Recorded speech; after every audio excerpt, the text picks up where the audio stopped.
ನನ್ನ ಯೇಸುವಿನ ಹೆಸರಿಂದ ಅವರಿಗೆ ಕೃತಜ್ಞತೆಯೂ ವಂದನೆಯೂ ಸ್ತೋತ್ರವನ್ನು ಸಲ್ಲಿಸುತ್ತೇನೆ. ಈ ದಿವಸದಲ್ಲಿ ದೇವರ ಕೃಪೆ ನಮ್ಮನ್ನು ಕೂಡಿಸಿ ನಮ್ಮ ಒಂದಾಗಿ ದೇವರ ಸನ್ನಿಧಾನಕ್ಕೆ ಬಂದಂಥ ಸಮಯವನ್ನು ದೇವರು ನಮಗೆ ಒದಗಿಸಿಕೊಟ್ಟಿರೋದ್ರಿಂದ ದೇವರಿಗೆ ನಾನು ಹೆಚ್ಚು ಸ್ತೋತ್ರ ಹೇಳುತ್ತೇನೆ. ಕಾರಣ ಎಂದರೆ ಭಯಂಕರವಾಗಿ ಲೋಕದಲ್ಲಿ ನಡೆಯುವಂಥ ವಿಷಯಗಳು ನೋಡುವಾಗ, ಕುಟುಂಬಗಳಲ್ಲಿ ನೋಡುವಾಗ ತುಂಬಾ ದುಃಖವಾದಂತ ಸಂದೇಶಗಳು, ದುಃಖವಾದಂತ ಸುದ್ದಿಗಳು ನಾವು ಕೇಳ್ತಾನೆ ಇದ್ದೀವಿ. ಆದರೆ ಕೆಲವರಿಗೆಲ್ಲ ತುಂಬಾ ಬಡತನದಿಂದ ಆತ್ಮಹತ್ಯೆ ಮಾಡ್ಕೊಂಡಿರೋರು ಕೆಲವ್ರನ್ನ ಕೇಳುತ್ತಾ ಇದ್ದೀವಿ. ಕೆಲವರಿಗೆ ಬೇಕಾಗಿದ್ದು ಸಿಕ್ಕಿಲ್ಲ ಅಂತ ಹೇಳಿ ಒಂದು ಜಗಳವನ್ನು ಆರಂಭಿಸಿ ಅದು ದೊಡ್ಡದಾಗಿ ಅದರಿಂದನೂ ಆತ್ಮಹತ್ಯೆ ಮಾಡಿಕೊಂಡಿರೋದನ್ನು ಕೇಳ್ತಿದ್ದೇವೆ. ಆದರೆ ತನ್ನ ಸ್ತೋತ್ರ ಸಲ್ಲಿಸ ದೇವರನ್ನ ಆರಾಧಿಸಂತ ಆಪ್ತನ ಮಕ್ಕಳನ್ನ ದೇವರು ಸಮಾಧಾನ ಸಂತೋಷದಿಂದ ಅವರ ಕೈ ಹಿಡಿದು ನಡೆಸಿಕೊಂಡು ಬಂದಿದ್ದಾರೆ. ಲಾಕ್ಡೌನ್ ಸುಮಾರು ಒಂದು 45-48 ದಿವಸ ಆದ್ರೂ ದೇವರು ನಮ್ಮ ಜೊತೆಲಿ ಇದ್ದು ಎಲ್ಲ ಭಾಗದಲ್ಲಿ ಅವರ ಕೃಪೆ ನಮ್ಮನ್ನು ನಡೆಸ್ತಿದೆ. ಹೋದ ವಾರ ಕೇಳಿದ ರೀತಿಯಲ್ಲಿ ಆತನ ಕೃಪೆ ನಮ್ಮನ್ನು ಬಿಟ್ಟೋಗಿಲ್ಲ. ನಾವು ಕುಗ್ಗೋದಂತ ಸಮಯದಲ್ಲಿ, ದುಃಖಪಟ್ಟ ಸಮಯದಲ್ಲಿ, ಏನಪ್ಪ ಆಗುತ್ತೆ ಅಂತ ಒಂದು ಚಿಂತೆ, ಯೋಚನೆ, ಪ್ರಶ್ನೆ ಎದುರುತ್ತ ಸಮಯದಲ್ಲಿ ಅವರ ಕೃಪೆ ನಮ್ಮನ್ನು ಬಲಪಡಿಸಿದೆ, ನಮ್ಮ ಭುಜವನ್ನು ಬಲಪಡಿಸಿದೆ, ನಮ್ಮ ಆತ್ಮನ ಬಲಪಡಿಸಿದೆ, ನಮಗೊಂದು ಧೈರ್ಯವನ್ನು ಉಂಟಾಗಿದೆ. ಅದರಿಂದ ತನ್ನ ದೇವರಿಗೆ, ಯೇಸು ಸ್ವಾಮಿಗೆ ಘನ ಮಹಿಮೆ ಸ್ತುತಿ ಸ್ತೋತ್ರವನ್ನು ಸಲ್ಲಿಸುತ್ತೇನೆ. ನಿಮ್ಮ ವಿಷಯದಲ್ಲೂ ದೇವರ ಎಲ್ಲ ಭಾಗದಲ್ಲಿ ಸಹಾಯ ಮಾಡಂತ ಆ ತಂದೆಯಾದಂಥ ದೇವರು ಅವ್ರಿಗೆ ಎಷ್ಟು ಕೃತಜ್ಞತೆ ಇಳಿಸಲು ಸಾಲದು ಅಂತ ಒಂದು ಅದ್ಭುತವಾದಂಥ ಕೆಲಸ ಮಾಡಿದ್ದಾರೆ.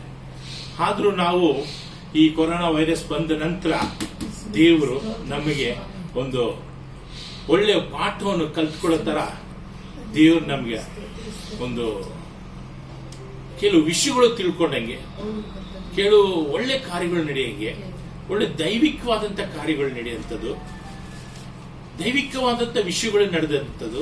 ಒಂದು ವೇಳೆ ಅದು ಬರದೇ ಇದ್ರೆ ಇದೆಲ್ಲ ನಡೀತಿತ್ತಾ ಅಂತ ನಾವು ದೇವ್ರ ಸನ್ನಿಧಾನದಲ್ಲಿ ಕುಂತು ಯೋಚನೆ ಮಾಡುವಾಗ ನಡೆಯೋಕ್ಕಾಗ್ತಾ ಇಲ್ವಾ ಅನ್ನೋದು ನಮಗೆ ಒಂದು ಪ್ರಶ್ನೆ ಎಳೆದೊಳ್ತಿತ್ತು. ಆದ್ರೆ ಯಾವುದೇ ಒಂದು ಬರುವಾಗ ಅದಕ್ಕೆ ತಕ್ಕಂತ ದೇವರು ಇನ್ನೊಂದು ಬಾಗಿಲು ತೆಗೆದು ಇನ್ನೊಂದು ಆಶೀರ್ವಾದಂತ ಒಂದು ದೈವಿಕವಾದಂತ ಆತ್ಮಿಕ ಕಾರ್ಯದಲ್ಲಿ ದೇವರು ನಮ್ಮನ್ನ ಎಬ್ಬರಿಸೋರಾಗಿದ್ದಾರೆ. ಇನ್ನೊಂದು ಸ್ಥಾನಕ್ಕೆ ಕರ್ಕೊಂಡು ಹೋಗ್ತಾರೆ. ಅಲ್ಲಿ ದೇವ್ರನ್ನ ನಾವು ಅನೇಕ ವಿಷಯದಲ್ಲಿ ನಾವು ದೇವ್ರನ್ನ ರುಚಿ ನೋಡಕ್ಕಾಗುತ್ತೆ.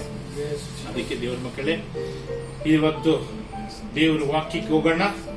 ಒಂದು 10-15 ನಿಮಿಷ ದೇವರ ಸತ್ಯವನ್ನು ವಾಕ್ಯವನ್ನು ಕೇಳೋಣ. ಓದಿ ನೋಡಿರಿ. ಕೀರ್ತನೆ ಬರೆದ ಪುಸ್ತಕದಲ್ಲಿ 42:1 ಓದಿ. ದೇವರೇ ಬಾಯಾರಿದ ಜಿಂಕೆಯು ನೀರಿನ ತೊರೆಗಳನ್ನು ಹೇಗೋ ಹಾಗೆಯೇ ನನ್ನ ಮನವು ನಿನ್ನನ್ನೇ ಬಯಸುತ್ತದೆ. ಆಮೆನ್. ಈ ಕಾಡಲ್ಲಿ ನೀವು ಜಿಂಕೆಗಳು ನೋಡಿದ್ದೀರಾ? ಎಷ್ಟೋ ಜನ ನಾವು ಟೂರಿಸ್ಟ್ಗೆ ಅಂತ ಕೆಲವು ಸ್ಥಳಗಳಲ್ಲಿ ನಾವು ಹೋಗುವಾಗ ಆ ಜಿಂಕೆಗಳೆಲ್ಲ ನಾವು ನೋಡ್ತೇವೆ. ಆ ಜಿಂಕೆ ಕಾಡು ಎಲ್ಲೆಲ್ಲ ಓಡಾಡಬೇಕು, ಎಲ್ಲ ಓಡಾಡಿ ತನ್ನ ಆಹಾರವನ್ನು ತಿಂದು ತನ್ನ ಎಲ್ಲ ಸ್ಥಳಗಳಲ್ಲಿ ಎಲ್ಲಿ ಮೇಯ್ಬೇಕು ಅಲ್ಲೆಲ್ಲ ಮೇಯ್ದು ಬಿಟ್ಟು ಕೊನೆಗೆ ಏನಾಗ್ತದೆ ಗೊತ್ತಾ? ಅದಕ್ಕೆ ನೀರು ಇಲ್ಲದೆ ಅದು ನೀರಿಗಾಗಿ ಹುಡುಕಂತ ಒಂದು ಜಿಂಕೆಯಾಗಿ ಹುಡುಕ್ತದೆ ಕಾಡಲ್ಲಿ. ಅದು ತನ್ನ ಗಂಟ್ಲು ಒಣಗೋಗಿ ಬಾಡಿ ಹೋಗಿ ದಾಹ ಏರ್ಪಟ್ಟಿರ್ತದೆ. ಆ ಸಮಯದಲ್ಲಿ ಆ ಜಿಂಕೆ ನೀರನ್ನು ಹುಡುಕೊಂಡು ಹೋಗ್ತದೆ. ನೀರನ್ನು ಹುಡುಕೊಂಡು ಹೋಗ್ಬೇಕಾದ್ರೆ ಅವಾಗ ಅದಕ್ಕೆ ಎಷ್ಟು ನೀನು ಆಹಾರವನ್ನು ಕೊಟ್ಟರು, ಎಷ್ಟು ಸುಂದರವಾದಂತ ಹುಲ್ಲುಗಳು, ಸೊಪ್ಪುಗಳು ಬೇಕಾದಂಥದ್ದು ಅದು ಸಿಕ್ಕಿದ್ರು ಅದು ತಿನ್ನಕ್ಕೆ ಮನಸ್ಸಿಲ್ಲ. ಯಾಕಂದ್ರೆ ಅದು ದಾಹ ಆಗಿದೆ, ತುಂಬಾ ದಾಹ ಆಗಿದೆ. ಅದು ನೀರು ಬೇಕಾಗಿದೆ ಅದಕ್ಕೆ. ಆವಾಗ ಅದು ಒದ್ಲಾಡೋದು, ಅದು ಎದುರು ನೋಡೋದು, ಅದು ಬೇಡೋದು, ಅದನ್ನ ಯಾವ ರೀತಿ ಅದು ಮನಸ್ಸು ಯಾವ ಕಡೆ ಎಲ್ಲ ತಿರುಗ್ತದೆ, ಯಾವ ಕಡೆ ಎಲ್ಲ ಓಡುತ್ತದೆ, ಯಾವ ಕಡೆ ಎಲ್ಲ ಹುಡುಕ್ತದೆ ಅಂದ್ರೆ ನೀರಿನ ಜಾಗನ ಹುಡುಕೊಂಡು ಎಷ್ಟೋ ಕಿಲೋಮೀಟರ್ ದೂರದಲ್ಲಿ ಹೋಗ್ತದೆ. ಹೋದ ನಂತರ ಅಲ್ಲಿ ಯಾವುದೋ ಒಂದು ಸ್ಥಳದಲ್ಲಿ ಒಂದು ಹಳ್ಳ, ಒಂದು ಗುಡ್ಡೆ ನೋಡುತ್ತದೆ. ಆ ಸ್ಥಳದಲ್ಲಿ ಸ್ವಲ್ಪ ನೀರಿರೋದು ನೋಡ್ತದೆ. ಆ ನೀರು ನೋಡುವಾಗ ಅದಕ್ಕೊಂದು ಸಂತೋಷ ಬಂತು. ಎಂತ ಒಂದು ಸಂತೋಷ ಅಂದ್ರೆ ಆ ನೀರ್ನ, ಅಪ್ಪ ನನ್ನ ದಾಹನ ತೀರ್ಸ್ಕೊಳ್ಬಹುದು ಇಲ್ಲಿ ಅಂತ ಹೇಳಿ ಆ ನೀರ್ನ ಕುಡಿಬೇಕು ಅಂತ ಹೋಗಂತ ಸಮಯದಲ್ಲಿ ಆ ಗುಡ್ಡೆ ಸುತ್ತಲೂ ಅದನ್ನ ನೋಡ್ತದೆ, ನೀರು ನೋಡ್ತದೆ. ಆದರೆ ನೀರು ನೋಡೋ ಹತ್ರ ಹೋಗ್ತಾ ಹತ್ರ ನೋಡಿದ್ರೆ ಅದು ನೀರ ಸುತ್ತಲೂ ಹುಲಿ, ಚಿರತೆ ಎಲ್ಲ ಕೂತಿದೆ. ಸುತ್ತಲೂ ಸುಮಾರು ಹುಲಿ, ಚಿರತೆ ಕೂತಿದೆ. ಈಗ ಅದು ನೀರು ಕುಡಿಯಕ್ಕೆ ಹೋದ್ರೆ ಅಲ್ಲಿ ಹುಲಿ ಕಚ್ಚಿ ಅದನ್ನ ಸಾಯಿಸ್ತದೆ. ಅದು ಮಾಂಸದ ತಿನ್ನಕ್ಕೆ ಸಿದ್ಧವಾಗಿದೆ. ಎಲ್ಲ ಹುಲಿಗಳು, ಚಿರತೆಗಳು, ಅದ್ರದ್ದು ಮಕ್ಕಳು, ಅದ್ರದ್ದು ಮರಿಗಳು ಎಲ್ಲ ಅಲ್ಲೇ ಸುತ್ತಕೊಂಡಿದೆ. ಇವಾಗ ಅದು ನೀರು ಕುಡಿಬೇಕಾದ್ರೆ ಎಂತ ಒಂದು ಸಂಕಟದಲ್ಲಿ ಸಿಕ್ಕಿಕೊಂಡಿರ್ತದೆ. ಅದೇ ರೀತಿಲಿ ಭಕ್ತನ್ ಹೇಳ್ತಾನೆ, ಹೇಳಿ ಹತ್ರಿಗೆ ಅದೇ ವಾಕ್ಯನ ಓದಿ. ದೇವರೇ, ಬಾಯಾರಿದ ಜಿಂಕೆಯು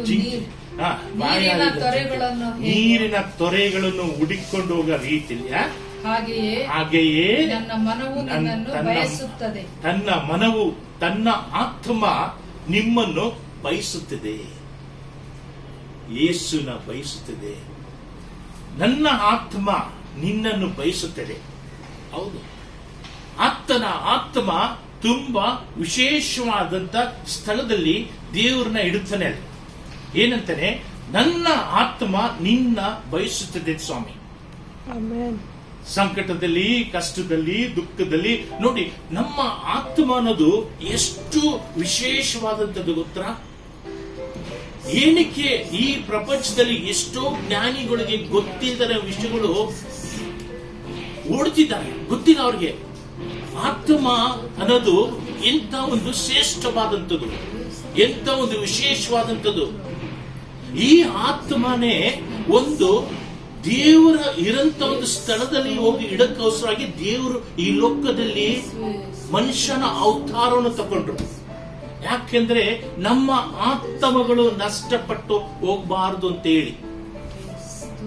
ಈ ಆತ್ಮ ವಿಷಯದಲ್ಲಿ ಅನೇಕ ಜ್ಞಾನಿಗಳಿಗೆ ಗೊತ್ತಿಲ್ಲ, ಅನೇಕ ವಿಜ್ಞಾನಿಗಳಿಗೆ ಗೊತ್ತಿಲ್ಲ, ಅನೇಕ ಹಣವಂತರಾದಂತ ಆಸ್ತಿ ಇಟ್ಟುಕೊಂಡಿರೋರಿಗೆ ಅವ್ರಿಗೆ ಗೊತ್ತಿಲ್ಲ. ತಲಾಂತರಗಳು ಆಸ್ತಿಗಳು ಜೋಡಿಸಿ ಇಟ್ಟುಕೊಂಡಿದ್ದಾರೆ, ಹಣಗಳು ಇದೆ, ಎಲ್ಲ ದೇಶಗಳು ಸುತ್ತಾರೆ. ಅಂತವ್ರಿಗೆ ಗೊತ್ತಿಲ್ಲ ಈ ಆತ್ಮದ ಕತೆ. ಕೆಲವರು ಎಲ್ಲ ಹೇಳ್ತಾರೆ, ಎಷ್ಟು ಜಗದ್ಗುರುಗಳು ಅಂತಾರೆ, ಸನ್ಯಾಸಿಗಳು ಅಂತಾರೆ, ನಾನು ಯೋಗದಲ್ಲಿ ದೊಡ್ಡ ಒಂದು ಜ್ಞಾನಿ ಅಂತ ಹೇಳ್ತಾರೆ, ಯೋಗದಲ್ಲಿ ಎಲ್ಲ ಆಸನಗಳು ಮಾಡಂತ ಒಂದು ದೊಡ್ಡ ಗುರುಗಳು ಅಂತ ಹೇಳ್ತಾರೆ. ಆದ್ರೆ ಅವರಿಗೆ ಗೊತ್ತಿಲ್ಲ ತನ್ನ ಆತ್ಮ ಎಲ್ಲೋಗುತ್ತದೆ ಅಂತ, ಆತ್ಮ ಏನ್ ಬಯಸ್ತದೆ ಅಂತ ಅವ್ರಿಗೆ ಗೊತ್ತಿಲ್ಲ.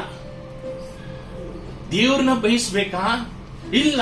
ಈ ಆತ್ಮ ಅವರೆಲ್ಲ ಕೆಲವು ಮಂದಿ ಹತ್ರ ನಾನು ಭೇಟಿಯಾಗಿ ನಾನು ಮಾತಾಡಿ ನಾನು ಅವ್ರನ್ನ ಸಂತಿಸಿ ಮಾತಾಡುವಾಗ ಅವರೆಲ್ಲ ಏನ್ ಹೇಳಿದ್ರು ಗೊತ್ತಾ? ಈ ದೊಡ್ಡವರು, ಈ ಮಸೀದಿಲಿ ಹೋಗೋರು, ಇಲ್ಲಿ ದೊಡ್ಡ ಗುರುಗಳು, ಜಗತ್ತು ಗುರುಗಳು, ಪೂಜಾರಿಗಳು, ಇವರೆಲ್ಲ ಏನ್ ಹೇಳ್ತಾರೆ, ಹುಟ್ಟಿದಿಂದ ತಲಾಂತರಗಳು ಬ್ರಾಹ್ಮಣ ಕುಟುಂಬದಲ್ಲಿ ಹುಟ್ಟಿದವರು, ಅವರೆಲ್ಲ ಏನ್ ಹೇಳ್ತಾರೆ ಗೊತ್ತಾ? ಸತ್ತಾದ್ಮೇಲೆ ಅಷ್ಟೇ ರೀ, ಏನಾಗ್ತಿರೋ ಏನಾಗಕ್ ಹೋಗ್ತೀವೋ ನಮ್ಗೇನು ಗೊತ್ತಿಲ್ಲ. ಗಾಳಿ ಆಗ್ಬಿಡ್ತೀವಿ, ಕೆಲವರು ಹೇಳ್ತಾರೆ ಕೋತಿ ಆಗ್ಬಿಡ್ತಾರೆ, ಕೆಲವರು ಹೇಳ್ತಾರೆ ನಾವು ಯಾವುದೋ ಒಂದು ಮರಗಳಾಗ್ಬಿಡ್ತೀವಿ, ಯಾವುದೋ ಒಂದು ಪ್ರಾಣಿ ಆಗ್ಬಿಡ್ತೀವಿ, ಎಲ್ಲೋ ಒಂದು ದೇಶ ಸೇರ್ತೀವಿ, ಎಲ್ಲಿ ಹೋಗ್ತೀವಿ ಅಂತ ಏನು ಅವ್ರಿಗೆ ಗೊತ್ತಿಲ್ಲ. ಆದ್ರೆ ಇನ್ನೊಂದು ಏನ್ ಹೇಳ್ತಾರೆ, ನಂತರ ಇನ್ನೊಂದು ಜನ್ಮ, ನಾನು ಏನಾಗಿ ಹುಟ್ಟಕ್ ಹೋಗ್ತೀನಿ, ಯಾರ ಹೊಟ್ಟೆಲಿ ಹುಟ್ಟಕ್ ಹೋಗ್ತೀನಿ, ಏನಾಗಿ ಮನುಷ್ಯನಾಗಿ ಹುಡ್ತೀನ, ಪ್ರಾಣಿಯಾಗಿ ಹುಡ್ತೀನ, ನಾಯಿಯಾಗಿ ಹುಡ್ತೀನ, ಬೆಕ್ಕಾಗಿ ಹುಡ್ತೀನ, ಇಲ್ಲ ಹುಲಿಯಾಗಿ ಹುಡ್ತೀನ, ಏನಾಗ್ತೀನಿ ಅಂತ ಗೊತ್ತಿಲ್ಲ. ಒಟ್ಟಿನಲ್ಲಿ ನಾವು ಹೋದ ನಂತರ ಒಂದು ಗಾಳಿ ಆಗ್ಬಿಡ್ತೀವಿ. ಇದು ಯಾರು ಹೇಳೋರು? ಎಲ್ಲ ದೊಡ್ಡ ದೊಡ್ಡ ಜಗತ್ತ ಗುರುಗಳು ಅಂತ ಇರಂತ ಹೆಸರು ವಾಸಿಯಾದಂತವರು ಈ ಮಾತುಗಳು ಹೇಳ್ತಾರೆ. ಯೌವನಸ್ಥರುಗಳು ದುಡ್ಡು ಕಾಸು ಇಟ್ಕೊಂಡ್ರೆ ಏನ್ ಹೇಳ್ತಾರೆ? ಈ ಲೋಕನೇ ನಮಗೆ ನರಕ ಇದೆ, ಸಂತೋಷ ಇದೆ, ಮೋಕ್ಷ ಇದೆ, ಪರಲೋಕ ಇದೆ, ಎಲ್ಲ ಈ ಲೋಕದಲ್ಲೇ ಇದೆ. ಈ ಲೋಕದಲ್ಲಿ ನಾವು ಎಲ್ಲವನ್ನೂ ಅನುಭವಿಸಬೇಕು. ಅದರಿಂದ ನಿನ್ಗೆ ಕೊಟ್ಟರಂತ ಯೌವನನ ನೀನು ಎಲ್ಲ ಎಂಜಾಯ್ ಮಾಡು, ಖುಷಿ ಪಡು, ಸಂತೋಷ ಕುಡಿ, ಆಡು, ಡ್ಯಾನ್ಸ್ ಆಡು, ಸಿಕ್ತರ ನಾಟಕ ಆಡು, ಡ್ರಾಮಾ ಆಡು. ಇದನ್ನು ಈ ಲೋಕದಲ್ಲಿ ನೀನ್ ಮಾಡ್ಕೊಂಡು ಹೋಗು. ಇರೋವರೆಗೂ, ನಮ್ ಶಕ್ತಿ ಇರೋವರೆಗೂ ಎಲ್ಲವನ್ನೂ ಅನುಭವಿಸಬೇಕು, ಎಲ್ಲವನ್ನೂ ಮಾಡಬೇಕು ಅಂತ ಈ ರೀತಿ ಹೇಳಂತ ಒಂದು ಕೂಟಗಳು, ಜನಗಳು ಈ ಲೋಕದಲ್ಲಿ, ಪ್ರಪಂಚದಲ್ಲಿ ಹೋಗ್ತಿದ್ದಾರೆ.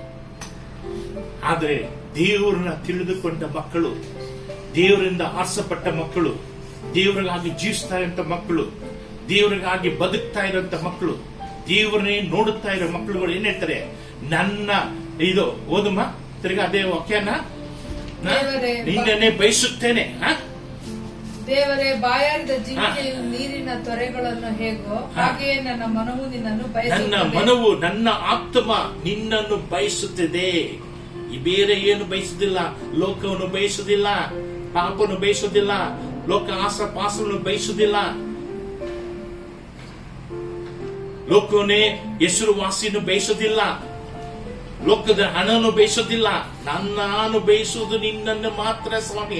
ನಿತ್ಯ ರಾಜ್ಯದಲ್ಲಿ ವಾಸವಾಗಿರಂತ ನನ್ನನ್ನು ಸೃಷ್ಟಿ ಮಾಡಿ ಲೋಕದಲ್ಲಿ ಇದ್ದು, ನಾನು ಇದ್ದು ಲೋಕದಲ್ಲಿ ನಾನು ಏನ್ ಮಾಡಬೇಕು, ನಾನು ಏನ್ ಜೀವಿಸಬೇಕು, ಏನ್ ನಡಿಬೇಕು, ನಿನ್ನನ್ನೇ ನಾನು ಬಯಸುತ್ತೇನೆ.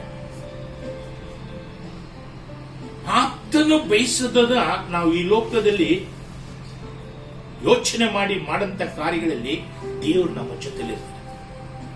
ನಮ್ಮ ಆತ್ಮ ತುಂಬಾ ವಿಶೇಷವಾದದ್ದು. ಈ ಶರೀರಕ್ಕೆ ಒಂದು ಗೇಣು ಹೊಟ್ಟೆಗೆ ನಾವು ಏನೆಲ್ಲಾ ಮಾಡ್ತೀವಿ, ಎಷ್ಟೆಲ್ಲಾ ಕಷ್ಟಪಡ್ತೀವಿ, ಎಷ್ಟೆಲ್ಲಾ ಜೋಡಿಸ್ಕೋತೀವಿ, ಎಷ್ಟೆಲ್ಲಾ ನಾವು ತಿಂತೀವಿ, ಎಷ್ಟೆಲ್ಲಾ ಹಣಗಳು ಖರ್ಚು ಮಾಡ್ತೀವಿ, ಏನೆಲ್ಲ ನಾವು ಮಾಡ್ತೀವಿ. ಯಾತಕ್ಕೆ? ಒಂದು ಗೇಣು ಹೊಟ್ಟೆಗೆ. ಈ ಒಂದು ಗೇಣು ಹೊಟ್ಟೆಗೋಸ್ಕರಾಗಿ ನಾವು ಎಷ್ಟೆಲ್ಲ, ನಾವು ಬೆಳಿಗ್ಗೆ ಎದ್ದು ಸಂಜೆವರೆಗೂ ನಾವು ಮಾಡಂತ ಎಲ್ಲ ಕೆಲಸ ಕಾರ್ಯಗಳು ನೋಡಿ ಯಾತಕ್ಕಾಗಿ ಮಾಡ್ತೀವಿ, ಏನಕ್ಕಾಗಿ? ಬೆಳಗ್ಗೆಯಿಂದ ಸಾಯಂಕಾಲವರೆಗೂ ಕೆಲವರು ಅಡಿಗೆ ಮನೆಯಾಗೆ ಇರ್ತಾರೆ, ಬೆಳಗ್ಗೆಯಿಂದ ಸಾಯಂಕಾಲವರೆಗೂ ತನ್ನ ಕೆಲಸದ ಮೇಲೆ ಇರ್ತಾರೆ. ಏನಕ್ಕೆ? ಹಣ ಸಂಪಾದನೆ ಮಾಡೋಕೆ. ಬೆಳಗ್ಗೆಯಿಂದ ಸಾಯಂಕಾಲವರೆಗೂ ತನ್ನ ಓದಬಾರದಲ್ಲೇ ಇರ್ತಾರೆ. ಏನು? ಎಲ್ಲ ತನ್ನ ಶರೀರಕ್ಕಾಗಿ. ಬೆಳಗ್ಗೆಯಿಂದ ಸಾಯಂಕಾಲ ತಗೋ, ಯಾವಾಗ ಪುಸ್ತಕ ಓದ್ತಾನೆ ಇರು, ಯಾವಾಗ ಲ್ಯಾಪ್ಟಾಪ್ ತಗೊಂಡೇ ಓದ್ತಾ ಇರು, ಯಾವಾಗ ನೋಡ್ರೆ ಕಂಪ್ಯೂಟರ್ ತಗೊಂಡ್ರೆ ಓದ್ತಾ ಇರು, ಯಾವ್ದನ್ನ ಇದು ಯಾರನ್ನ ಫೋನ್ ಮಾಡು, ಬರೀ ವಿದ್ಯುತ್ ಬಗ್ಗೆ ಕೇಳು, ಓದ್ಬಾರದ ಬಗ್ಗೆನೇ ಕೇಳು, ಕ್ವಶನ್ ಮೇಲೆ ಕ್ವಶನ್ ಕೇಳು. ಇದಕ್ಕೆ ನನ್ಗೆ ಉತ್ತರ ಗೊತ್ತಿಲ್ಲ. ಇದೇನೆ ಏನಕ್ಕೆ? ಈ ಅಲ್ಪವಾದಂತ ಈ ಶರೀರಕ್ಕೆ, 5 ಅಡಿ 6 ಅಡಿ ಇರಂತ ಶರೀರಕ್ಕೆ ಅದು ಎಷ್ಟು ವರ್ಷ ಇರ್ತದೆ? ಅದು 5 ಅಡಿ 6 ಅಡಿ ಶರೀರ 70 ವರ್ಷ ಇರ್ತದಾ? 80 ವರ್ಷ ಇರುತ್ತಾ? 90 ವರ್ಷ ಇರ್ತದಾ? ಹೋಗ್ಲಿ ಬಿಡಿ, ಇನ್ನು 10 ವರ್ಷ 100 ವರ್ಷ ಇರ್ತದಾ? ಅಷ್ಟೇ. ಆದ್ರೆ ಯೇಸು ಸ್ವಾಮಿ ಉದ್ದೇಶ ಅದಲ್ಲ. 1000 ವರ್ಷ ಅವ್ರ ಜೊತೆಲೇ ಇರಬೇಕಂತ ಒಂದು ಸ್ಥಳವನ್ನು ಅಲ್ಲಿ ಇಟ್ಟಿದ್ದಾರೆ. ಅದನ್ನ ನಾವು ಬಯಸ್ಬೇಕಂತೆ, ಅದನ್ನ ನಾವು ನೆನೆಸ್ಬೇಕಂತೆ. ಈ ಲೋಕಕ್ಕೆ, ಈ ಶರೀರಕ್ಕಾಗಿ ನಾವು ಮಾಡಂತ ಎಲ್ಲ ಪ್ರಯತ್ನಗಳು ಎಲ್ಲ ವೇಸ್ಟ್, ನಷ್ಟ ಅಂತ ಹೇಳ್ತಾರೆ. ಇದಕ್ಕಾಗಿ ನೀ ಚಿಂತೆ ಪಡಬೇಡ ಅಂತ ವೇದ ಪುಸ್ತಕದಲ್ಲಿ ಗುರ್ತಿಟ್ಟು ಅನೇಕ ಸ್ಥಳದಲ್ಲಿ ದೇವರು ಹೇಳಿದ್ದಾರೆ. ನೀನ್ ಬಯಸ್ಬೇಕಾರದು ನೀನು ಆತ್ಮ ಬಗ್ಗೆ. ಇಷ್ಟೆಲ್ಲ ನಿನ್ನ ಶರೀರಕ್ಕೆ ಎಷ್ಟು ಕಾಸ್ಮೆಟಿಕ್ ಮಕ್ಕಕ್ಕೆ ಹಾಕೋದ್ಯಾ, ಎಷ್ಟು ಪೌಡರ್ ಹಾಕೋದ್ಯಾ, ಎಷ್ಟು ಕ್ರೀಮ್ ಹಾಕೋದ್ಯಾ, ತಲೆ ಕೂದಲು ಉದ್ರದರೆಗೆ ಏನೆಲ್ಲ ಕ್ರೀಮ್ಗಳು ಹಾಕೋದ್ಯಾ, ಎಷ್ಟೆಲ್ಲ ಹಾಕ್ತೀಯ? ಏನಕ್ಕಾಗಿ? ಈ ಅಲ್ಪವಾದಂತ ಶರೀರಕ್ಕೆ, ಬೇರೆ ಯಾವುದಕ್ಕಲ್ಲ. ಬೇರೆ ಅಂತ ಅಲಂಕಾರವಾದಂತ ಬಟ್ಟೆಗಳು ಹಾಕೋತೀವಿ, ಸೀರೆಗಳು ಉಟ್ಕೋತೀವಿ, ಪ್ಯಾಂಟ್ಗಳು ಹಾಕೋತೀವಿ, ಕೋಟ್ಗಳು ಹಾಕೋತೀವಿ, ಸೂಟ್ಗಳು ಹಾಕೋತೀವಿ. ಯಾತಕ್ಕಾಗಿ? ಈ ಶರೀರಕ್ಕೆ. ಒಂದು ಲುಂಗಿ ಇಟ್ರು ಶರೀರ ಮುಚ್ಕೋತದೆ. ಆದ್ರೆ ಎಷ್ಟು ಖರ್ಚು ಮಾಡಿ, ಎಷ್ಟು ಹಣ ತಗೊಂಡು, ಎಷ್ಟು ಹಣಕ್ಕೆ ಪ್ರಯತ್ನ ಪಟ್ಟು, ಇಷ್ಟೆಲ್ಲ ಕಷ್ಟ ಮಾಡಿ, ಯಾತಕ್ಕಾಗಿ? ಶರೀರಕ್ಕಾಗಿ. ಆದ್ರೆ ಆತ್ಮಕ್ಕಾಗಿ ನೀನೇನ್ ಮಾಡ್ತಿದ್ಯಾ? ಅದು ನಮ್ಮ ಒಳಗಡೆ ಆಗಾಗ ಪ್ರಶ್ನೆ ಎದುಳ್ಬೇಕು. ಆತ್ಮಕ್ಕಾಗಿ ಏನ್ ಮಾಡ್ತಿದ್ಯಾ? ಅದೇ ದೇವರು ಕೇಳ್ತಿದ್ದಾರೆ. ಈ ಆತ್ಮ ವಿಶೇಷವಾದಂಥದ್ದು. ಒಂದು ಮಾತ್ರ ತಿಳ್ಕೊಳ್ಳಿ, ನಾನು ಹೇಳ್ತೀನಿ, ಗಮನದಲ್ಲಿ ಇಟ್ಕೊಳ್ಳಿ.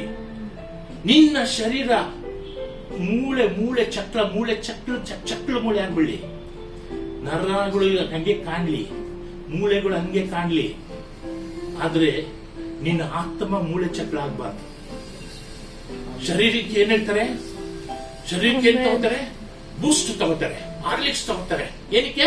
ಶರೀರ ಬಲ ಹೊಂದಕ್ಕೆ, ಚೆನ್ನಾಗಿ ಸೃಷ್ಟಿಯಾಗಿ ಪುಷ್ಟಿಯಾಗಿ ಎನರ್ಜೆಟಿಕ್ ಆಗಿರ್ಬೇಕು ಅಂತ ಶರೀರಕ್ಕೆ. Boost is the secret of my energy. Oh boost ಏನಕ್ಕೆ? Secret of my energy. Boost ಏನಕ್ಕೆ? ತನ್ನ ಶರೀರಕ್ಕೆ ಎನರ್ಜಿನ ಸೃಷ್ಟಿ ಮಾಡಕ್ಕೆ.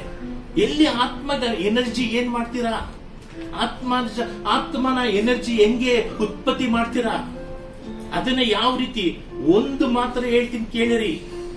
ಯಾವಾಗ ಆತ್ಮ ಬಲವಾಗಿರ್ತಿದ್ದೋ, ನಿನ್ನ ಶರೀರ ಬಲೀನವಾಗಿ ಇದ್ರೂ, ನಿನ್ನ ಶರೀರದಲ್ಲಿ ರೋಗ ಇದ್ರೂ, ನಿನ್ನ ಶರೀರದಲ್ಲಿ ಜಾಯಿಂಟ್ ಪೇನ್ ಇದ್ರೂ, ನಿನ್ನ ಶರೀರದಲ್ಲಿ ಬೆನ್ನೋವು ಇದ್ರೂ, ನಿನ್ನ ಶರೀರದಲ್ಲಿ ತಲೆನೋವು ಇದ್ರೂ ಅದಕ್ಕೆ ನಿನ್ಗೆ ಏನು ಗೊತ್ತಾಗಲ್ಲ.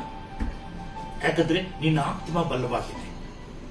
ಎಷ್ಟೋ ಜನ ಶರೀರ ಚೆನ್ನಾಗಿ ಇಟ್ಕೋತಾರೆ, ಆದ್ರೆ ಒಳ್ಳೊಳ್ಳೆ ರೋಗಗಳು. ಅವ್ರು ಒಳ್ಳೊಳ್ಳೆ ಏನ್ ಕೆಲಸ ಮಾಡಿದ್ರು ಸುಸ್ತು, ಏನಿದ್ರು ಬೇಜಾರು. ಯಾಕೆಂದ್ರೆ ಆತ್ಮ ಬಲ ಇಲ್ಲ, ಆತ್ಮ ಬಲೀನವಾಗಿದೆ.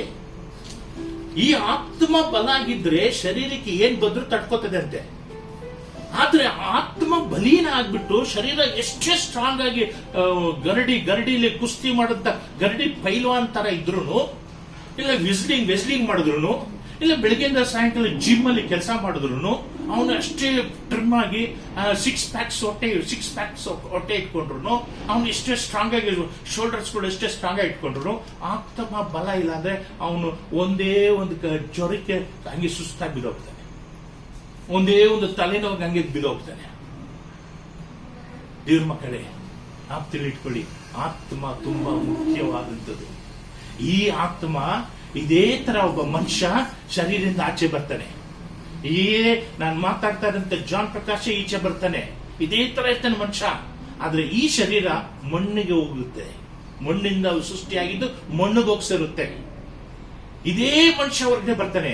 ಆ ಮನುಷ್ಯನೇ ಯುಗವಾಗಿ ನೀನು ಇವಾಗ ಮಾತಾಡ್ತಿದ್ಯೇ, ನೀನು ಇವಾಗ ಕೇಳ್ತಿದ್ಯೇ, ನೀನು ಯುಗವಾಗಿ ದೇವರ ಜೊತೆಯಲ್ಲಿ ನೀನು ಇರಬೇಕಂದ್ರೆ ಈ ಆತ್ಮ ಬಗ್ಗೆ ನೀನು ಸ್ವಲ್ಪ ಚಿಂತೆ ಮಾಡಬೇಕು. ನಿನ್ನ ದೇವರ ಕಡೆ ತಿರುಗಿಸಬೇಕು. ನನ್ನ ಆತ್ಮ ದೇವರ ಕಡೆ ತಿರುಗಿಸ್ತೀನಿ, ನಾನು ಅಲ್ಲೇನೆ ನೋಡ್ತೀನಿ, ದೇವರನ್ನೇ ಎದುರು ನೋಡ್ತೀನಿ. ಇದಕ್ಕೆ ಬೇಕಾದಂತ ಒಬ್ಬ ಮನುಷ್ಯ ಏನ್ ಹೇಳ್ತಾನೆ ಲೂಕ ಪುಸ್ತಕದಲ್ಲಿ, ಆ ಆತ್ಮಕ್ಕೆ ಇದೇ ಬೇಕು ಆತ್ಮಿಕಂತ ಒಬ್ಬ ಲೋಕದ ಒಬ್ಬ ಮನುಷ್ಯ ಈ ಲೋಕದಲ್ಲಿ ಅಂತ ಏನ್ ಹೇಳ್ತಾನೆ, ಓದ್ ನೋಡ್ರಿ. ಲೂಕ ಬರೆದ ಪುಸ್ತಕದಲ್ಲಿ 12:19 ಓದ್ ನೋಡ್ರಿ. ಅಲ್ಲಿ ನನ್ನ ಎಲ್ಲಾ ದವಸ ಧಾನ್ಯಗಳು ಸರಕುಗಳನ್ನು ತುಂಬಿಟ್ಟು ಎಲ್ಲ ತುಂಬಿಸಿಟ್ಟು ನನ್ನ ಜೀವಾತ್ಮಕ್ಕೆ ಜೀವವೇ, ನನ್ನ ಜೀವ ಆತ್ಮಕ್ಕೆ ಜೀವ ಅಂತ ಹೇಳ್ತಾರೆ ನೋಡಿ. ನನ್ನ ಜೀವ ಆತ್ಮಕ್ಕೆ ಜೀವ. ಅವನ ಎಲ್ಲ ರೇಷನ್ಗಳು ಎಲ್ಲವನ್ನು ತುಂಬಿಸಿಟ್ಟಿದ್ದಾನೆ. ತುಂಬಿಸಿಟ್ಬಿಟ್ಟು ಅವನು ಹೇಳ್ತಾನೆ, ನನ್ನ ಜೀವ ಆತ್ಮಕ್ಕೆ ಜೀವವೇ ಕೊಡಂತದ್ದು ಹೇಳಿ. ಅನೇಕ ವರ್ಷದಿಂದ ಬೇಕಾದಷ್ಟು ಸರಕು ನಿನಗೆ ಬಿದ್ದಿದೆ. ಬೇಕಾದಂತೂ ಎಲ್ಲ ಸರಕುಗಳು ನಿಮ್ಮ ಹತ್ರ ಇದೆ. ವಿಶ್ರಮಿಸಿಕೋ, ಊಟ ಮಾಡು, ಕುಡಿ, ಸುಖಪಡು ಎಂದು ಹೇಳುವೆನು ಎಂದು ಹೇಳುವನು ಅಂತ ತನ್ನ ಆತ್ಮ ಕೇಳುತ್ತಾನೆ. ಆತ್ಮಕ್ಕೆ ನೀನೇನೋ ತಿನ್ನೋದು ಊಟ ಗೀಟ ಎಲ್ಲ ಆತ್ಮಕ್ಕೆ ಹೋಗಿ ಏನೋ ಫೀಡ್ ಆಗುತ್ತೆ, ನಿನ್ನ ಶರೀರಕ್ಕೆ ಹೋಗುತ್ತೆ. ನೀನ್ ತಿಂತೀಯ, ಬೆಳಗ್ಗೆ ಜಾವದಲ್ಲಿ ಖಾಲಿ ಮಾಡ್ತೀಯ ಎನರ್ಜೆಟಿಕ್ ಒಂದು ಇಟ್ಕೊಂಡು. ಆದ್ರೆ ನಿನ್ನ ಆತ್ಮ ಅಂತದ್ದು ವಿಶೇಷವಾದಂಥದ್ದು. ಆತ್ಮ ಕೇಳ್ತಾನೆ, ನಾನು ಎಲ್ಲವನ್ನೂ ಜೋಡಿಸಿಟ್ಟಿದ್ದೀನಿ ನಿನಗಾಗಿ. ಎಷ್ಟು ತಲೆ? 10 ತಲೆ ಕುತ್ಕೊಂಡು ತಿನ್ನೋಷ್ಟು ಅನುಕೂಲಗಳು ನಿನ್ಗೆ ಮಾಡಿಟ್ಟಿದ್ದೀನಿ. ನೀನು ತಿನ್ನು, ನೀನ್ ಕುಡಿ, ನೀನ್ ಎಂಜಾಯ್ ಮಾಡು. ಆತ್ಮವೇ, ನೀನು ಖುಷಿಯಾಗಿರು. ನೀನ್ ಖುಷಿಯಾಗಿರೋಕ್ಕೋಸ್ಕರಾಗಿ ನಾನು ಇಷ್ಟೆಲ್ಲ ನಾನು ಏರ್ಪಡಿಸಿ ಸಿದ್ಧಪಡಿಸಿ ನಾನು ಕಷ್ಟಪಟ್ಟು ನನ್ನ ಕನಜಗಳನ್ನೆಲ್ಲ ಒಡೆದು, ಚಿಕ್ಕದಾಗಿರೋಂಥ ಕನಜಗಳನ್ನೆಲ್ಲ ಒಡೆದು ದೊಡ್ಡದು ಮಾಡಿದ್ದೀನಿ. ದೇವ್ರ ಮಕ್ಕಳೇ, ಆದ್ರೆ ಏನ್ ಬಂತು ಅವನಿಗೆ ಏನ್ ಲಾಭ ಬಂತು? ಓದ್ಮಾ. And he said, this will I do. I will pull down my barns and build greater. And there ಕನಜಗಳನ್ನೆಲ್ಲ ಒಡೆದು, ಚಿಕ್ಕದಿರೋದನ್ನೆಲ್ಲ ಒಡೆದು ದೊಡ್ಡದಾಗಿ ಕಟ್ಟುತ್ತೀನಿ. And there will I bestow all my fruits and my goods.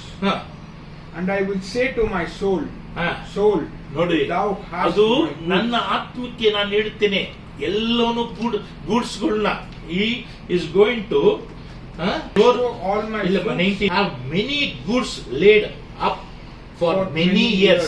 For many years. ಎಷ್ಟು ವರ್ಷಕ್ಕೆ ನಿನಗೆ ಬೇಕೋ ಅಷ್ಟನ್ನ ನಾನು ಸೇರಿಸಿ ಜೋಡಿಸಿಟ್ಟಿದ್ದೀನಿ. ದೇವ್ರ ಮಕ್ಕಳೇ, ಸಮಯ ಆಯ್ತಾ ಬಂತು, 15-20 ನಿಮಿಷ. ಇನ್ನು ಎಷ್ಟೋ ಸತ್ಯಗಳಿದೆ, ಅಷ್ಟು ಕೂಡಿಸಿಟ್ಟಿದ್ದೀನಿ. ಅದನ್ನ ನೀನು ಸುಖ ಪಡು, ಚೆನ್ನಾಗಿ ತಿನ್ನು. ಯಾರು ತಿನ್ನೋದು? ಯಾರು ಸುಖ ಪಡೋದು? ದೇವ್ರ ಮಕ್ಕಳೇ, ಆತ್ಮಕ್ಕೆ ಅದಕ್ಕೂ ಸಂಬಂಧ ಇಲ್ಲ. ನೀನು ಲೋಕದಲ್ಲಿ ಜೋಡಿಸಿರುವಂತ ಹಣಗಳು ಬೀರಲ್ಲಿ ಜೋಡಿಸ್ತಾ ಜೋಡಿಸ್ತಾ ಜೋಡಿಸ್ತಾ ಜೋಡಿಸ್ತಾ ಬೆಳಗ್ಗೆ ಸಾಯಂಕಾಲ ಅದು ಬೀರನ್ನ ತೆಗೆದು ನೋಡೋದು, ಹಣ ಎಷ್ಟಿದೆ, ಹಣ ಜೋಡಿಸಿದೆ, ಇಲ್ಲ ಬ್ಯಾಂಕ್ ಬ್ಯಾಲೆನ್ಸ್ ಬುಕ್ ತೆಗೆದು ನೋಡೋದು ಎಷ್ಟಿದೆ, ನನ್ ಬಡ್ಡಿ ಸೇರಿಸಿ ಈ ತಿಂಗಳಲ್ಲಿ ಎಷ್ಟು ಜಾಸ್ತಿ ಆಯ್ತು, ನನ್ನ ಪೆನ್ಷನ್ ದುಡ್ಡು ಇವಾಗ ಈ ಗೌರ್ಮೆಂಟ್ ಹಾಕಿದ್ರ ಇಲ್ವಾ, ಅದು ಸೇರ್ತಾ, ಅದಕ್ಕೆ ಸೇರಾದ್ಮೇಲೆ ಎಷ್ಟು ಬ್ಯಾಲೆನ್ಸ್ ಬಂತು, ಎಷ್ಟು ಹೈಕ್ ಆಯ್ತು, ಎಷ್ಟು ಮೇಲೆ ಹೋಯ್ತು, ಇದನ್ನೆಲ್ಲ ನೋಡ್ತಾರೆ. ಯಾತಕ್ಕಾಗಿ? ತನ್ನ ಶರೀರನ ಬದುಕಿಸ್ಕೊಳ್ಳಕ್ಕಾಗಿ. ಆದ್ರೂ ಬದುಕಕ್ಕೆ ಪ್ರಯತ್ನ ಪಟ್ಟರು ಬದುಕಕ್ಕಾಗೋದಿಲ್ಲ. ಯಾವುದು ದಿವಸದಲ್ಲಿ, ಅವನು ಹುಟ್ಟೋ ದಿವಸದಲ್ಲಿ ಎಷ್ಟು ದಿವಸ ಬದುಕಬೇಕಂತ ದೇವರು ತೀರ್ಮಾನ ಇಟ್ಟಿದಾರೋ, ಅವನು ದೇವ್ರ ಮಕ್ಕಳಾಗಿರ್ಬೋದು, ಲೋಕದ ಮನುಷ್ಯನಾಗಿರ್ಬೋದು, ಲೋಕದಲ್ಲಿರಂತ ಯಾವ ಜಾತಿ ಜನವ ಅಂತ ಇರೋಂತ ಮನುಷ್ಯನಲ್ಲಿ ಜಾತಿಲಿ ಹುಟ್ಟೋಂತ ಮನುಷ್ಯನಾಗಿದ್ರು ಸರಿ, ಅವ್ನು ಹುಟ್ಟೋ ದಿವಸನೇ ಇಷ್ಟ ದಿವಸದಲ್ಲಿ ಅವ್ನು ಸಾಯ್ಬೇಕು, ಇಷ್ಟು ವರ್ಷದಲ್ಲಿ ಸಾಯ್ಬೇಕಂತ ತೀರ್ಮಾನ ಮಾಡಿ ಇಟ್ಟಿರ್ತಾರೆ. ಅಲ್ಲಿವರೆಗೂ ಅವನು ಏನೇ ಜೋಡಿಸಿದ್ರು, ಏನೇ ಕೂಡ್ಸಿದ್ರು, ಏನೇ ಮಾಡಿದ್ರು, ಏನೇ ತಿಂದ್ರು, ಏನೇ ಇದು ಮಾಡಿದ್ರು ಅವನಿಗೆ ಅಂತ ಒಂದು ದಿವಸ ಆ ಆತ್ಮನ, ಆ ಶರೀರವನ್ನು ಬಿಟ್ಟು ಹೋಗ್ಬೇಕು ಆ ಆತ್ಮ. ಆದ್ರಿಂದ ದೇವ್ರ ಮಕ್ಕಳೇ, ಇವನು ಹೇಳ್ತಾನೆ ಎಲ್ಲವನ್ನೂ ಕೂಡ್ಸಿಟ್ಟಿದ್ದೀನಿ ನೋಡು, ಅನುಭವಿಸು. ಆದ್ರೆ ದಿಢೀರಂತ ದೇವರು ಒಂದು ಮಾತು ಹೇಳ್ತಾರೆ 20ನೇ ವಾಕ್ಯದಲ್ಲಿ. ಓದ್ ನೋಡಿ ಆ ವಾಕ್ಯ, 20ನೇ ವಾಕ್ಯದಲ್ಲಿ. ಆದರೆ ದೇವರು ಅವನಿಗೆ, ಆದರೆ ದೇವರು ಅವನಿಗೆ, ಬುದ್ಧಿಹೀನನು ನೀನು, ಬುದ್ಧಿಹೀನನು ನೀನು, ಬುದ್ಧಿ ಇಲ್ದರೋನೆ ಈ ಹೊತ್ತು ರಾತ್ರಿ, ಈ ಹೊತ್ತು, ಈ ಕ್ಷಣದಲ್ಲಿ, ಈ ರಾತ್ರಿ ಸಮಯದಲ್ಲಿ ನಿನ್ನ ಪ್ರಾಣವನ್ನು ನಿನ್ನ ಕಡೆಯಿಂದ ಕೇಳುವರು. ನಿನ್ನ ಪ್ರಾಣವನ್ನು ಈ ಕ್ಷಣದಲ್ಲಿ ಎತ್ತಿದ್ರೆ ಆಗ ನೀನು ಸಿದ್ಧ ಮಾಡಿಟ್ಟಿರುವುದು ಯಾರಿಗಾಗುವುದು, ಆಗ ನೀನು ಸಿದ್ಧ ಮಾಡಿ ಇಟ್ಟಿರೋದು ಯಾರಿಗೆ ಆಗುತ್ತದೆ ಎಂದು ಹೇಳಿದನು. ಆಮೆನ್. ಅವನು ಏನು ಇಷ್ಟು ಎಲ್ಲವನು ಕಷ್ಟಪಟ್ಟು ತಲೆ ಒಡೆದು, ಅವ್ರ ತಲೆ ಒಡೆದು, ಇವ್ರ ತಲೆ ಒಡೆದು, ತನ್ನ ಕೂಡಿಸಿ ಸೇರಿಸಿ, ತನ್ನ ಕನಜುಗಳನ್ನ ಒಡೆದು, ಚಿಕ್ಕದ ಕನಜುಗಳನ್ನ ಒಡೆದು ದೊಡ್ಡದು ಮಾಡಿ, ಇಷ್ಟೆಲ್ಲ ಹೇಳಿ ಆರ್ಭಟ ಮಾಡಿ ಸಂತೋಷ ಪಟ್ಟು ಗೆಲುವಾಗಿದ್ದ ಒಬ್ಬ ಮನುಷ್ಯನಿಗೆ ದಿಢೀರಂತ ರಾತ್ರಿ ಮಲಗ್ತಾನೆ, ಹಾರ್ಟ್ ಅಟ್ಯಾಕ್ ಆಗಿ ಬೆಳಗ್ಗೆ ಎದ್ದೊಳೋದಿಲ್ಲ. ಏನ್ ಮಾಡಿದೆ ನೀನು? ನಿನ್ನ ಆತ್ಮಕ್ಕೆ ಏನ್ ಮಾಡಿದೆ? ನೀನ್ ಒಳ್ಳೇದ್ ಮಾಡಿದ್ಯಾ? ದಾನ ಮಾಡಿದ್ಯಾ? ಧರ್ಮ ಮಾಡಿದ್ಯಾ? ಒಳ್ಳೆ ಮಾತನ್ನು ಬೇರೆಯವ್ರ ಬಗ್ಗೆ ಮಾತಾಡಿದ್ಯಾ? ಒಳ್ಳೇದು ಬಯಸಿದ್ಯಾ? ನಿನ್ನ ಕೈಲಿ ಆದಷ್ಟು ಬೇರೆಯವ್ರಿಗೆ ಸಹಾಯ ಮಾಡಿದ್ಯಾ? ಏನ್ ನೀನು ಆತ್ಮಕ್ಕೆ ಒಳ್ಳೆ ಮಾಡಿದ್ಯಾ? ಪ್ರಾರ್ಥನೆ, ದೇವ್ರ ಸನ್ನಿಧಾನದಲ್ಲಿ ಪ್ರಾರ್ಥನೆ ಮಾಡಿದ್ಯಾ? ನಿನ್ನ ಆತ್ಮ ಬಗ್ಗೆ ಆಗಾಗ ನೀನು ಯೋಚನೆ ಮಾಡಿದ್ಯಾ? ಕೆಟ್ಟದು ಈ ಲೋಕದಲ್ಲಿ, ಪ್ರಪಂಚದಲ್ಲಿ ಮಾಡದೆ ನೀನು ಈ ಲೋಕದಲ್ಲಿ ಇರಬೇಕಾದ್ರೆ ನೀನು ಏನ್ ಮಾಡಬೇಕು? ನೀನು ಒಳ್ಳೇದು ಬಯಸ್ಬೇಕು. ಒಳ್ಳೇದೇ ನೀನು ಹಿಡಿದು ನೋಡಿ ಅದ್ರ ತಕ್ಕಂಗೆ ನೀನು ನಡೆದು ಜೀವಿಸ್ಬೇಕು. ಆತ್ಮಕ್ಕೆ ಆವಾಗನೇ ಪುಷ್ಟಿ ಬರುತ್ತದೆ, ಆಗಲೇ ಒಂದು ಗೆಲುವು ಬರ್ತದೆ. ಒಬ್ಬರಿಗೆ ಮೋಸ ಮಾಡಬಾರದು, ಕಳ್ಳತನ ಮಾಡಬಾರದು, ಸುಳ್ಳು ಹೇಳಬಾರದು. ಸುಳ್ಳು ಸೈತಾನ್ ಸಂಬಂಧಪಟ್ಟಿದ್ದು ಸುಳ್ಳು. ಈ ಸುಳ್ಳು ಹೇಳ್ಕೊಂಡು ಹೋಗೋರೆ ಆ ಸುಳ್ಳಲ್ಲೇ ಜೀವನ ಮಾಡ್ತಾರೆ. ಸುಳ್ಳು ಹೇಳಬಾರದು, ಕೋಪ ಪಡಬಾರದು. ಇದೆಲ್ಲ ಆತ್ಮಕ್ಕೆ ಬಲ ಕೊಡೋದಿಲ್ಲ. ಆತ್ಮಕ್ಕೆ ಬಲ ಕೊಡಬೇಕಂದ್ರೆ ನಿನ್ನ ಹೃದಯವನ್ನು ಸಮಾಧಾನವಾಗಿ ಇಟ್ಟುಕೊಳ್ಬೇಕಂದ್ರೆ ನಿನ್ನಲ್ಲಿ ಇರೋದಂತದಲ್ಲಿ ಎಷ್ಟು ಇದೆಯೋ ಅಷ್ಟಕ್ಕೆ ನೀನು ತೃಪ್ತಿ ಇರಬೇಕು. ದೇವರ ಹತ್ರ ತಗ್ಗಿ ನಡಿಬೇಕು. ಅನೇಕರು ಮೋಸ ಮಾಡಬಾರ್ದು, ಬೇರೆಯವ್ರ ತಲೆ ಹೊಡಿಯಕ್ ಹೋಗ್ಬಾರ್ದು. ಅಚ್ಚಾದಂತ ಲೋಕದ ಆಸೆಗಳು ಇಷ್ಟಪಡಬಾರ್ದು, ಲೋಕದ ಸಂಬಂಧಪಟ್ಟಿದ್ದು ಇಷ್ಟಪಡಬಾರ್ದು. ನಾಶ ಆಗಂತ ಕಣ್ಣಾಸೆ, ಶರೀರಾಸೆ, ಬದುಕು, ಬಾಳಿನ ಡಂಬ, ಇದಕ್ಕೆಲ್ಲ ನೀನು ದೂರ ಇರಬೇಕು. ಇರುವಾಗಲೇ ನಿನ್ನ ಆತ್ಮಕ್ಕೆ ಒಂದು ಪುಷ್ಟಿ ಬರುತ್ತೆ, ಒಂದು ಎನರ್ಜೆಟಿಕ್ ಬರ್ತದೆ. ಒಂದು ವಾಕ್ಯ ಓದ್ ನೋಡ್ರಿ, ಮತ್ತಾಯ 16:26 ಏನ್ ಹೇಳ್ತಾರೆ?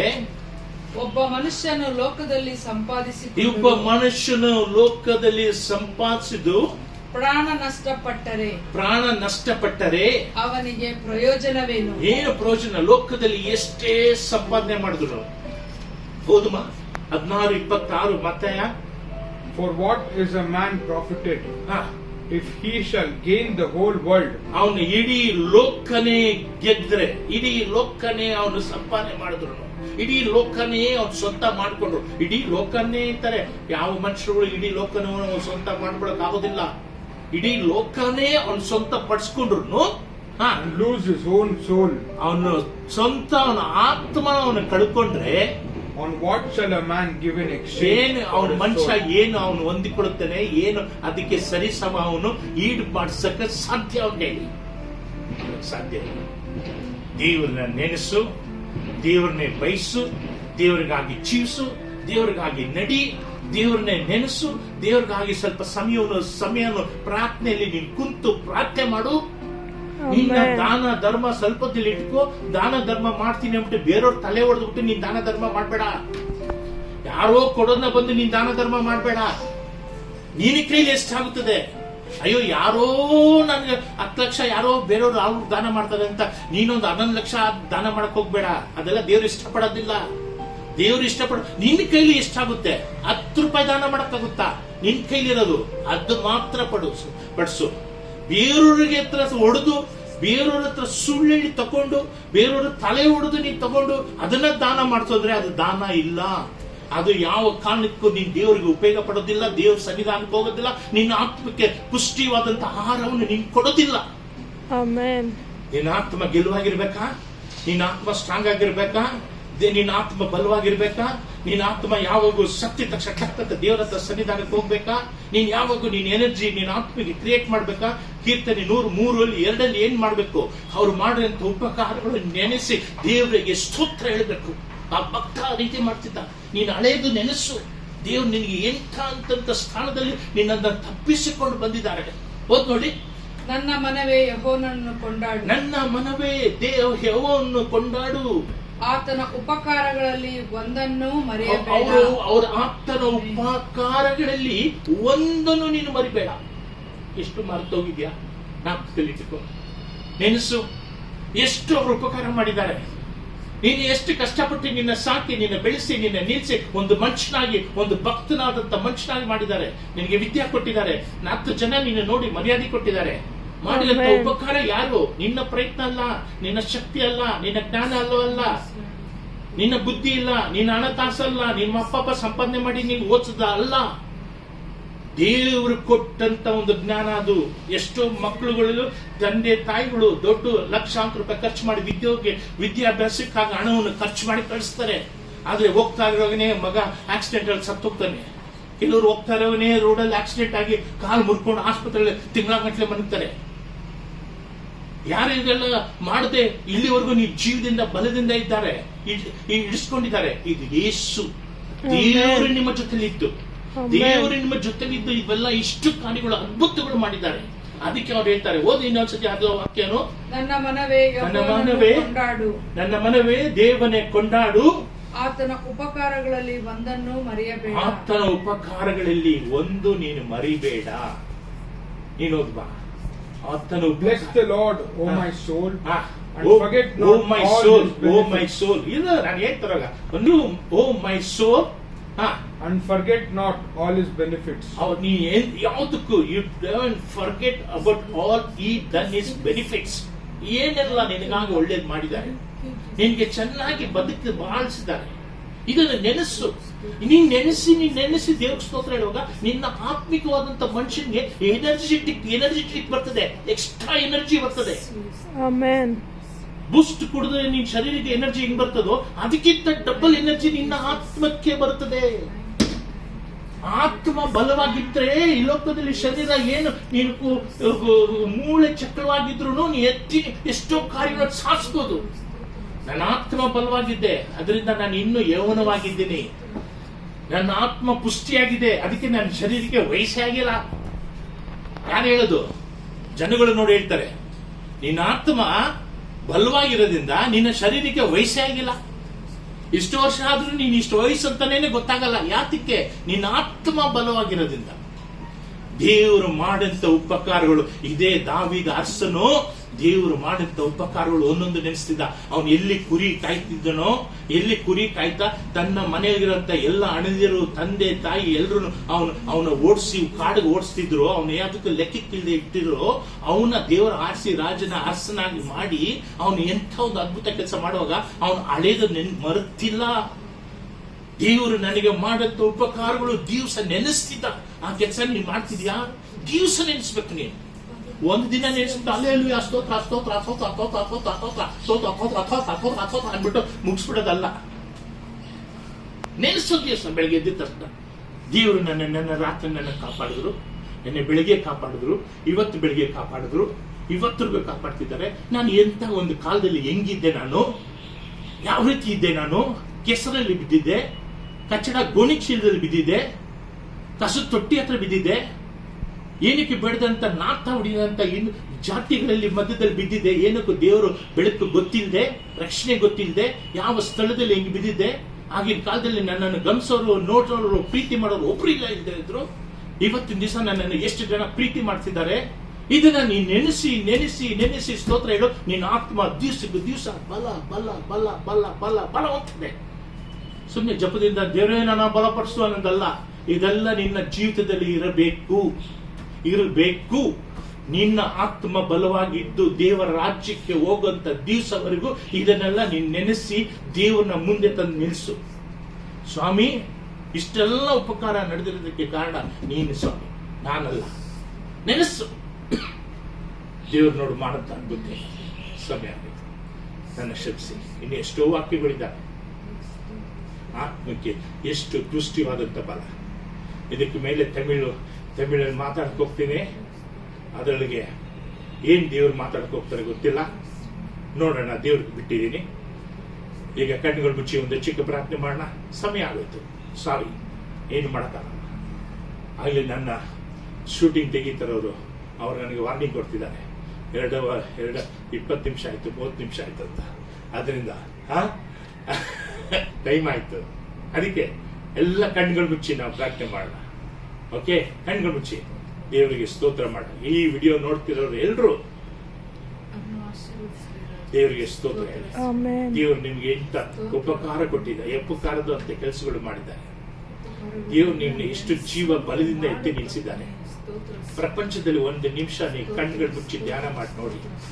ದೇವರು ಎಂತ ಒಂದು ಬಲವಾದಂತ ಕೆಲಸಗಳು ಮಾಡಿದ್ದಾರೆ, ಅದ್ಭುತವಾದಂತ ಕೆಲಸ ಮಾಡಿದ್ದಾರೆ. ಗೊತ್ತಾ? ನೆನೆಸ್ಬೇಕು. ಅದು ನೆನೆಸಿದ್ರೆ ನಿನ್ನ ಆತ್ಮಕ್ಕೆ ನಿನ್ನ ಬಲ ಸಿಗುತ್ತೆ. There is power, power, wonder working power in the blood of the Lamb. There is power, power, wonder working power in the precious blood of the Lamb. There is power, power, wonder working power in the blood of the Lamb. There is power, power, wonder working power in the precious blood of the Lamb. Now there is no time for now to continue. So let's all surrender to the Lord and request, and let us think about the Lord, what He has done wonders in our life. Yes, Jesus. With His blood, everything is possible. Yes, Jesus. Now my son Joel is going to pray now, the finishing prayer. Let's pray with him, along with him. Ask the Lord, Jesus, what all you have done in my life. ಏನಲ್ಲ ನನ್ನ ಜೀವಿತದಲ್ಲಿ ಮಾಡಿದ್ದೀರ. ನೆನೆಸು. ಇವತ್ತು ಮಾತ್ರ ನೆನೆಸಿ ಬಿಡಬೇಡ. ದಿವಸ ಇದೊಂದು ನಿಮಗೆ ಒಂದು ಪಾಠವಾಗಿ, ದಿವಸ ಇದೊಂದು ಅಭ್ಯಾಸವಾಗಿಟ್ಟುಕೋ. ಅಭ್ಯಾಸ. ದಿವಸ ನೀನು ಹೆಂಗೆ 3 ಹೊತ್ತು ಊಟ ಮಾಡ್ತೀಯೋ ಅದೇ ತರ ಇದೊಂದು ಅಭ್ಯಾಸ ತರ ಇಟ್ಕೋ. ನೀನ್ 3 ಹೊತ್ತು ಊಟ ಮಾಡೋದು ನಿನ್ನ ಶರೀರಕ್ಕೆ, ನಿನ್ನ ಆತ್ಮಕ್ಕೆ ನೀನೇನ್ ಮಾಡ್ತಿದ್ಯಾ? ದೇವರನ್ನ ನೆನೆಸು. ಅದ್ಭುತವಾದಂತ ಕೆಲಸಗಳು ಮಾಡ್ತಾರೆ. ದೇವರನ್ನ ಮಾಡಿದಂತ ಉಪಕಾರಗಳನ್ನು ನೆನೆಸು. ಖಂಡಿತ ದೇವ್ರು ನಿನ್ನ ಕೈ ಬಿಡೋದಿಲ್ಲ. ಎಂಥ ಇಕ್ಕಟ್ಟ ಸ್ಥಳದಲ್ಲಿ ದೇವ್ರು ನಿನ್ನ ತಪ್ಪಿಸಿ ನಡೆಸ್ತಾರೆ. ಈಗ ಪ್ರಾರ್ಥನೆ ಮಾಡಿ. Precious, merciful, most powerful Heavenly Father, Lord, we thank you for this day, O God. We thank you for this word, O Master. God, we believe that it is your word but that we have heard today, O Master. Jesus, God. hallelujah. We believe that it is you who have put your word into my daddy's mouth, O Master God. Thank you, Jesus. Lord.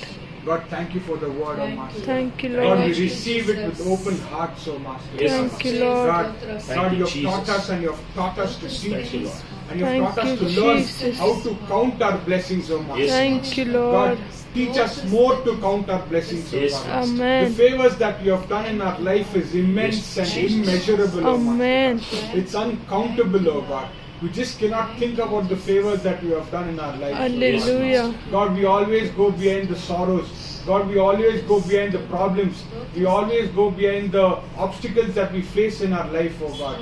God, but today you have told us, count your blessings, oh God. Know Yes, the favors that you have Jesus. done upon our lives, oh God. Amen. God, when we see that, oh God, we just cannot say, but we have to only say thank you, oh God. Thank you, We just God. want to tell you thank you, oh Master. Thank God. you, God. God, strengthen our soul, oh Master. Yes, Strengthen our Lord. soul, oh Master. Yes, Master. God, we don't care about this body, oh God. There's only mud and soil, oh Master. God. Yes, But Lord. it is the soul which is going to live up to eternity, oh God. Yes, God, Amen. when we close our Yes, eyes Jesus. here, we have to open our eyes up above.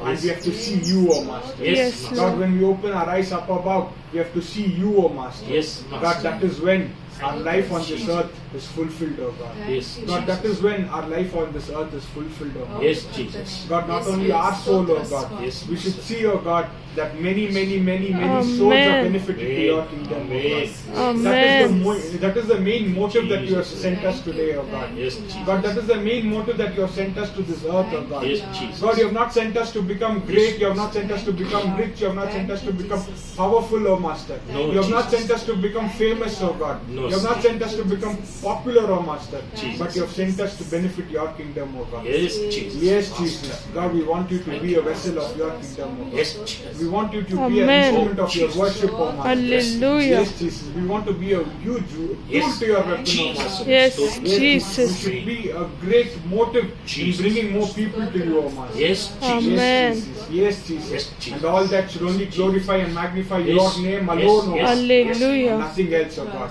We don't want anything else on this earth, oh Master. Yes. Except for your favor, Jesus. your blessings, Yes, and your Jesus. mighty, powerful Jesus. hand on our Jesus. lives, oh God. Jesus. When your hand is there on our lives, Yes. nothing else can Thank you, defeat us, Jesus. oh God. Thank you. Nothing Amen. else can Thank defeat you, us, oh Jesus. God. Thank When you, your hand Jesus. is there on our life, Yes, Lord. our soul will Master. always be Yes. strong, oh God. Oh, It will thank always be Hallelujah. powerful, oh Thank you. Master God. Amen. It will Amen. never fade away, oh God. Amen. It will never lose, Hallelujah. oh Master. Yes, Yes, Jesus. Jesus. In the name of the Father, Son, and the Holy Spirit, we pray. Amen. Amen. ದೇವರು ಸ್ತೋತ್ರವಾಗಲಿ. ಇಲ್ಲಿವರೆಗೂ ಸತ್ಯ ಕೇಳ್ತಾ ನಿಮ್ಮನ್ನು ದೇವರು ನಿಮ್ಮ ಜೊತೆಲಿ ಈ ವಾರ ಪೂರ್ತಿ ನಿಮ್ಮನ್ನು ಕೈ ಹಿಡಿದು ನಡೆಸಿ ನಿಮ್ಮ ಎಲ್ಲ ಸಮಸ್ಯೆಗಳು ದೂರಪಡಿಸಿ ದೇವರು ಈ ವಾರವನ್ನು ನಿಮ್ಮ ಜೊತೆಲಿ ಆಶ್ವಸಿಸಬೇಕಂತ ನನ್ನ ದಿನದ ಪ್ರಾರ್ಥನೆ ನಿಮ್ಮ ನೆನೆಸಿ ನಾನು ಪ್ರಾರ್ಥಿಸ್ತೇನೆ. ವಿಡಿಯೋ ನೋಡ್ತಾ ಇರೋ ನೀವು ಎಲ್ಲರೂ ದಯವಿಟ್ಟು ಸಬ್ಸ್ಕ್ರೈಬ್ ಮಾಡಿ, ಹಾಗೂ ನಿಮ್ಮ ಫ್ರೆಂಡ್ಸು ಸ್ನೇಹಿತರಿಗಾಗಿ ಈ ಮೆಸೇಜನ್ನ ನೀವು ಫಾರ್ವರ್ಡ್ ಮಾಡಬೇಕಂತ ನಿಮಗೆ ಒಂದು ಬೇಡಿಕೆ. ನೀವು ದಯವಿಟ್ಟು ಈ ಒಂದು ಚಿಕ್ಕ ಸೇವೆ ನೀವು ಮಾಡಿ ದೇವರ ಆಶೀರ್ವಾದ ಹೊಂದಿಕೊಡಿ. ದೇವರ ಸ್ತೋತ್ರ ಆಗಲಿ. Have a wonderful weekend. God bless you.